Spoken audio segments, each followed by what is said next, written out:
Heureux serez-vous lorsqu'on vous outragera, qu'on vous persécutera, et qu'on dira faussement de vous toutes sortes de mal à cause de moi. Réjouissez-vous, et soyez dans l'allégresse parce que votre récompense sera grande dans les cieux, car c'est ainsi qu'on a persécuté les prophètes qui ont été avant vous. Matthieu 5, 11, 12. Si vous voulez être fidèle, vous devez vous préparer à la persécution par les impies. Beaucoup souffrent à cause de ce qu'ils refusent de recevoir ou de donner des pots de vin. Beaucoup perdent leur avancement durant plusieurs années. Soyez patient, même si vous devez souffrir. La parole de Dieu dit que vous serez abondamment récompensés dans le ciel. Quelques chrétiens mettent un tilakam, une marque religieuse hindoue, sur leur front. Ils ont honte d'être appelés chrétiens. Ils aiment s'identifier aux hindous. Pendant les émeutes à Karachi, au Pakistan, une chrétienne portant cette marque sur son front fut vue par un musulman. Il pensa qu'elle était hindoue et s'approcha pour la tuer. La femme s'écria « Je suis chrétienne, je suis chrétienne !» Il lui demanda « Êtes-vous chrétienne ?»« Alors pourquoi cette marque sur votre front, si vous l'êtes ?» Elle porta immédiatement sa main à la langue et effaça cette marque.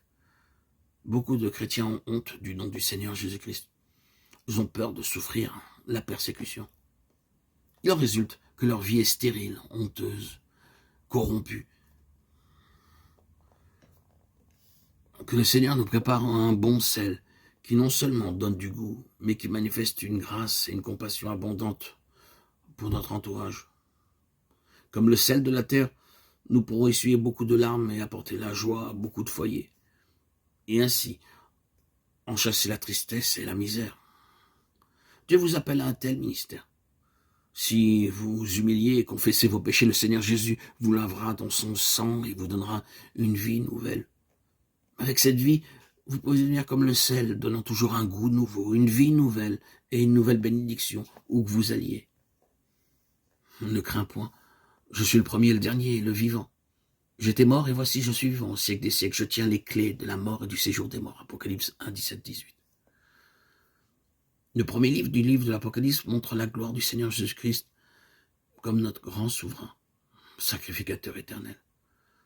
Ce livre contient le message de la restauration spirituelle.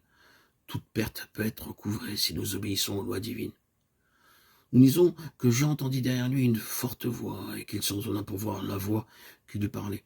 Jean regardait dans la mauvaise direction, Apocalypse 1, 10 à 12. Nous aussi, nous nous décourageons parce que nous regardons dans la mauvaise direction. Dans Apocalypse 1.20, nous voyons quelle sorte d'église bâtit le Seigneur Jésus-Christ. Apocalypse 1.13 montre Christ comme le grand souverain sacrificateur éternel. Ce chapitre contient cet aspect du Seigneur Jésus-Christ. Sa tête et ses cheveux étaient blancs comme de la laine. Ses yeux étaient comme une flamme de feu. Ses pieds étaient semblables à de l'airain affiné. L'airain parle du jugement. Dans Genèse 3.15, la prophétie fut donnée que la tête du serpent serait écrasée. Sa voix était comme le bruit des grandes eaux. Apocalypse 1.15 et 19.6. Ses mains soutenaient 7 étoiles. Le Seigneur tint les églises dans ses mains. De sa bouche sortait une épée aiguë à 2 tranchants. Dans Hébreux 4.12, la parole de Dieu est comparée à une épée à 2 tranchants. Enfin, son visage était comme le soleil lorsqu'il brille dans sa force.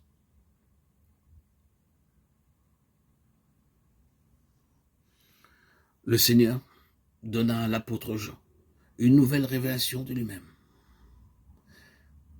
Présenter Christ, non seulement son enseignement, mais aussi sa gloire et sa beauté céleste. Apocalypse 19.16 le révèle comme le roi des rois et le Seigneur des seigneurs. Alléluia. Gloire à Dieu au plus haut des cieux et paix sur la terre aux hommes qui aiment à toi, Seigneur, tout honneur et toute gloire pour les siècles des siècles.